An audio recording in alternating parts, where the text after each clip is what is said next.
If Obama's campaign misleads, that's a matter of interpretation and parsing. If the other campaign misleads, which is in the eye of the beholder, he's calling law enforcement and the courts. St. Louis City Circuit Attorney Jennifer Joyce and St. Louis County Circuit Attorney Bob McCulloch are threatening to bring libel charges against those who falsely speak out against Barack Obama. Senator Barack Obama's presidential campaign is asking Missouri law enforcement to target anyone who lies or runs a misleading television ad during the presidential campaign. This is where John Mills is live at the County Election Board in Maplewood. He's been learning more about which members of law enforcement are getting involved in this. John, tell us more about this. Russell, good evening. Prosecutors and sheriffs from across Missouri are joining something called the Barack Obama Truth Squad. Two high-profile prosecutors are part of the team. We met them this afternoon in the Central West End.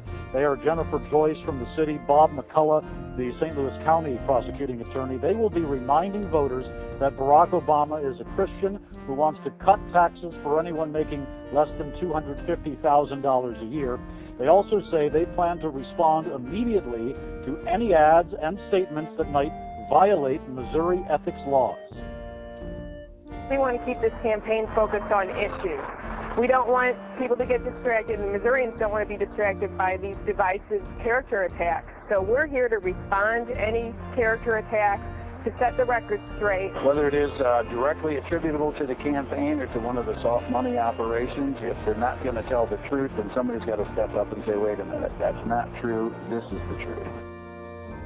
Now, the Obama campaign tells News 4 that others, prosecutors and sheriffs, are also part of the team, including some from the Kansas City area and from rural parts of Missouri. We're also told the Truth Squad is expected to include Jefferson County Sheriff Glenn Boyd.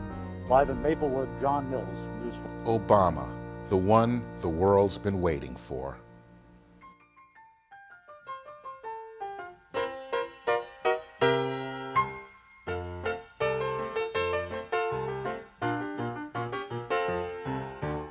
I can see why Hillary's people are livid over this. When Hillary Clinton told a tall tale about landing under sniper fire in Bosnia, she was accused of inflating her war experience by rival Democrat Barack Obama's campaign. But the campaign has been silent about Obama's running mate, Joe Biden, telling his own questionable story about being shot at in Iraq. You take all the troops out, you better have helicopters ready to take those 3,000 civilians inside the green zone where I've been 7 times and shot at. You better make sure you have protection for them or let them die. Number one. Man, people be shooting at our politicians left and right. But when questioned about the episode afterward by the Hill newspaper, Biden backpedaled from his claim of being shot at and instead allowed, "I was near where a shot landed." Yeah, this is a misleading smear. It's a lie. This is mean, and it is the truth.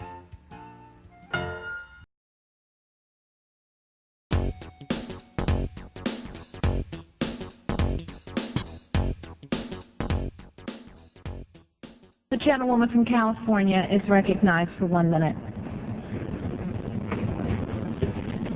Thank you very much, Madam Speaker, for recognizing me, and also to the distinguished chairman for his extraordinary leadership, which I'll address in a moment.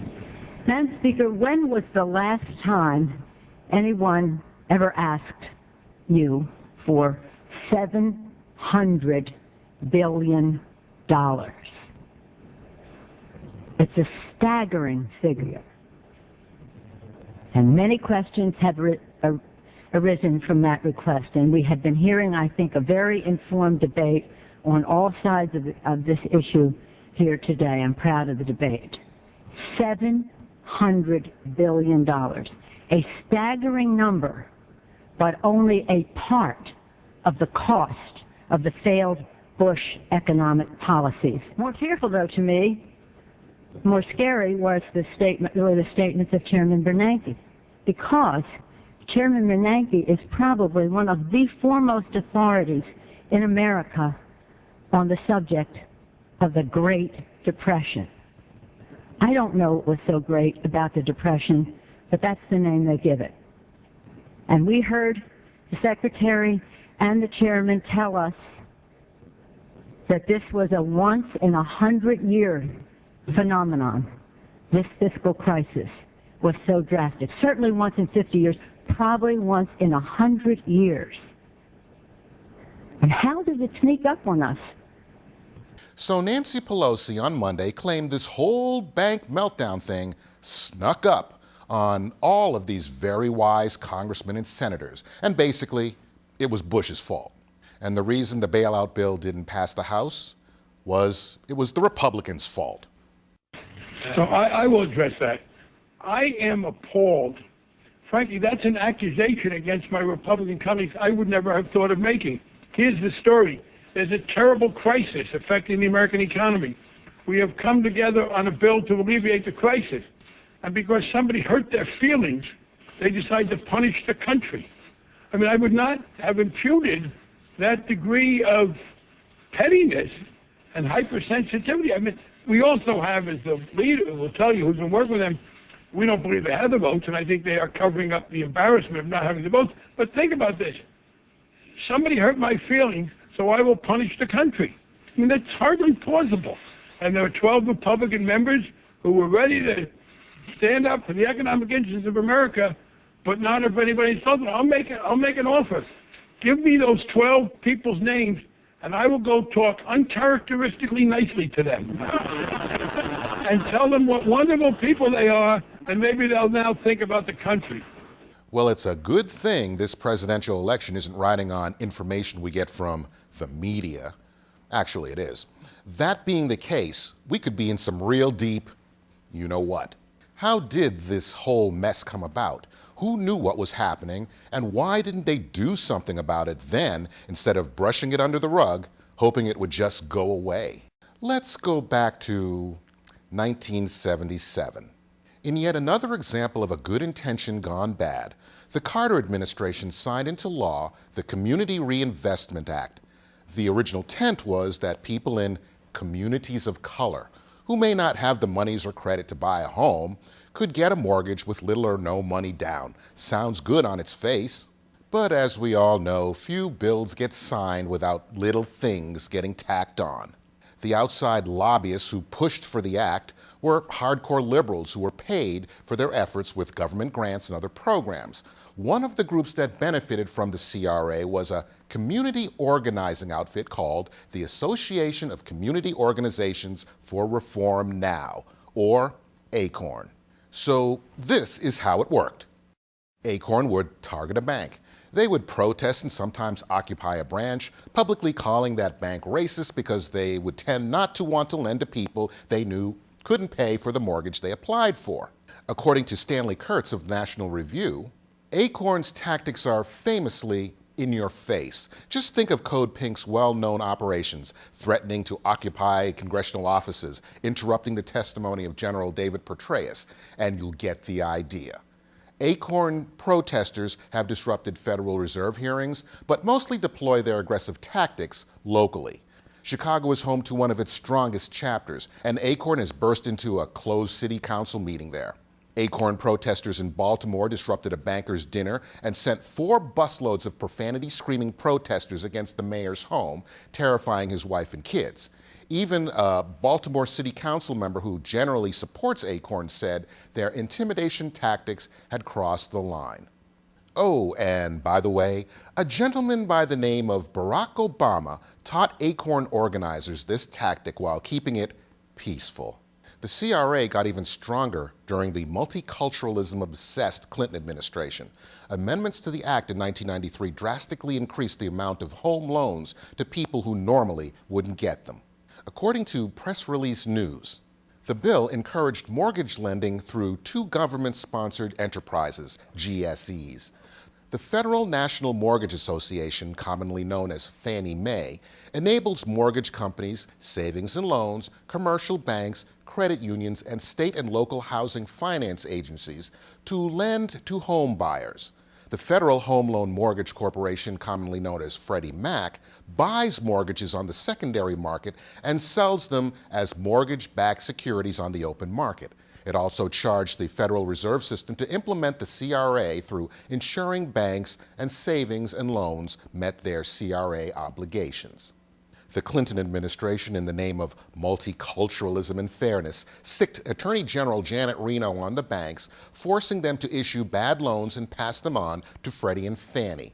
That, coupled with community organizing groups like Acorn, essentially had banks throwing up their hands and doing what was against their best interests. Speaker Pelosi now says this whole mess was a result of failed Bush administration policies. I'll catch those dice. Let's move up by about 10 years, shall we?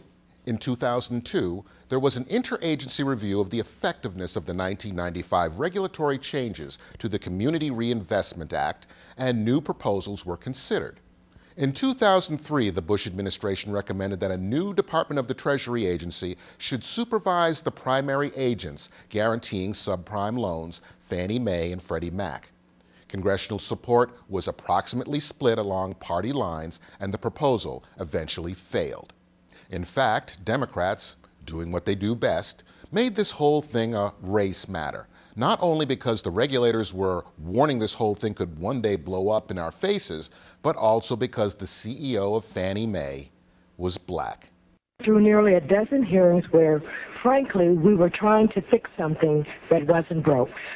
Mr. Chairman, we do not have a crisis at Freddie Mac, and in particular at Fannie Mae, under the outstanding leadership of Mr. Frank Raines. And as well as the fact that I'm just pissed off that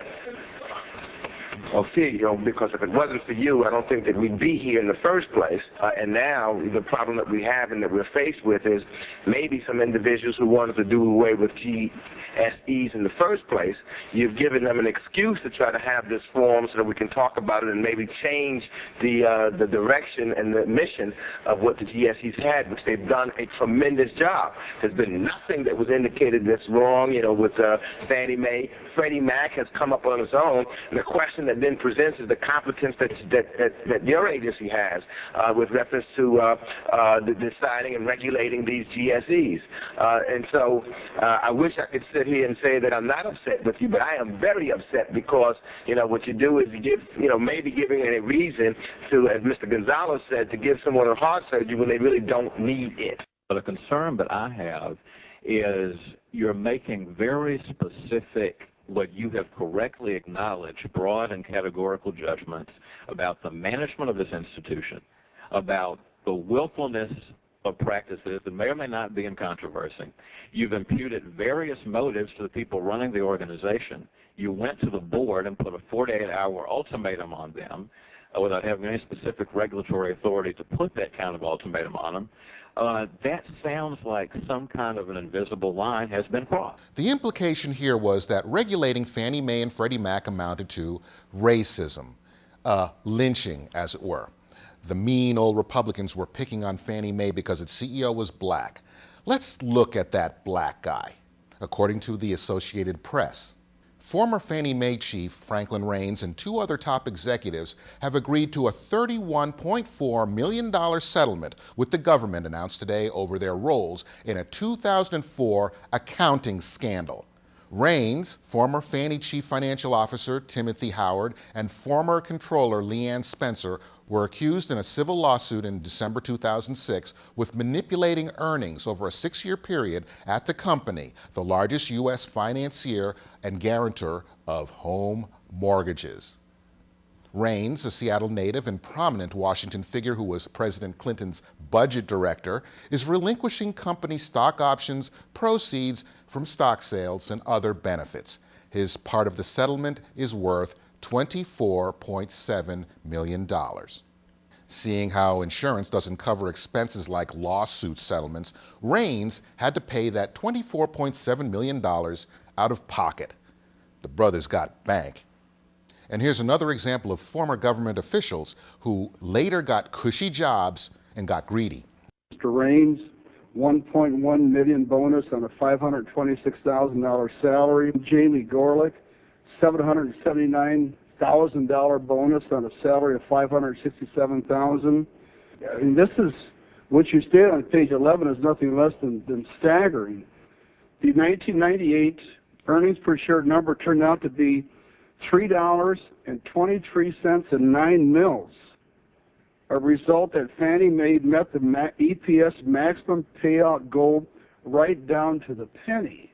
Fannie Mae understood the rules and simply chose not to follow them. That if Fannie Mae had followed the practices, there wouldn't have been a bonus that year. You heard the name Jamie Gorelick mentioned during the congressional hearing? Gorelick was Deputy Attorney General under Bill Clinton from 1994 to 1997. While having no background in finance, she was appointed Vice Chairman of Fannie Mae and served from 1997 to 2003. During that 6-year period, she earned over $26 million. $26 million in 6 years. No wonder people were saying nothing was going wrong at Fannie Mae. These former officials were making out like bandits, and they were. So, where does that leave us today? It took 2 days until we saw the legislation that they were proposing to help calm the markets. And that was on that day that we learned of a $700 billion request.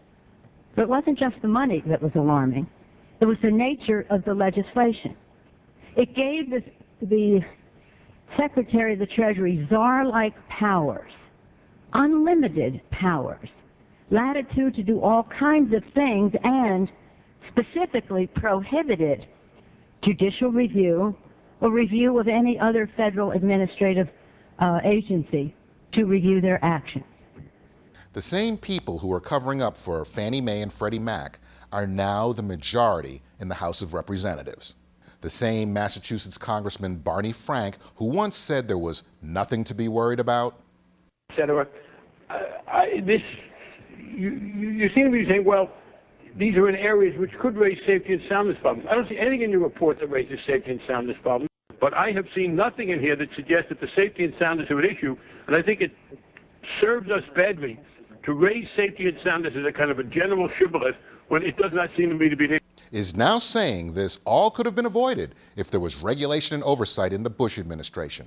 But now if we give government all the tools and money, they'll make things right. If we let the bad banks and the market crash and burn, if the government has to step in and fix things, we could take things from there. However, if the government throws our money in to fix the problem and it doesn't work, what do we do then? The Democrats are in the majority on Capitol Hill. They had more than enough votes to pass the bailout bill without one single Republican vote. The fact that Democrats needed Republican votes is telling. The fact it failed even with the Republican votes they got speaks volumes. It's obvious Nancy Pelosi doesn't want this bailout bill to have a Democrat signature on it because she's not sure if it'll work and doesn't want to assume responsibility if it doesn't. Assuming responsibility is something leaders are supposed to do, right?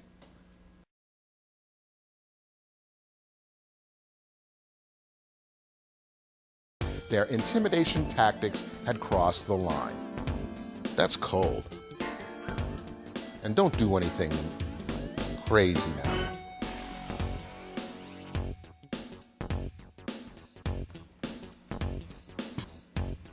Okay, anytime you're ready there, Alan.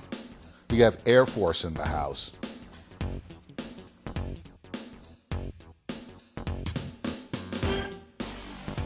The bill encouraged.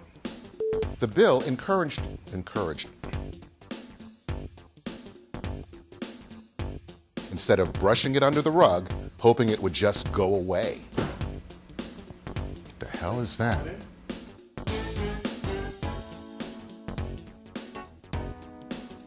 He hit the stop button. Air Force. St. Louis City Circuit Attorney Jennifer Joyce and St. Louis City Circuit Attorney Jennifer Joyce and St. Louis.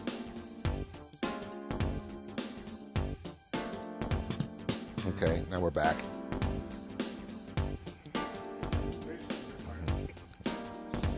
I had the peripheral vision thing going, saying, what the hell are you doing?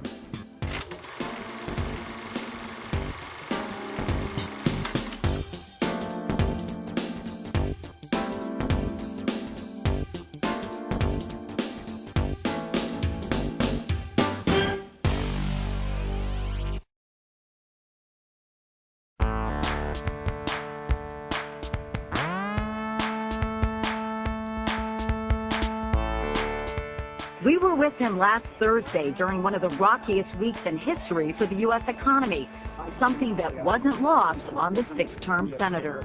Part of what a leader does is to instill confidence, is demonstrate that he or she knows what they're talking about and communicates to people. If you listen to me and follow what I'm suggesting, we can fix this. When the stock market crashed, Franklin Roosevelt got on television and didn't just talk about the princes of greed. He said, look, here's what happened.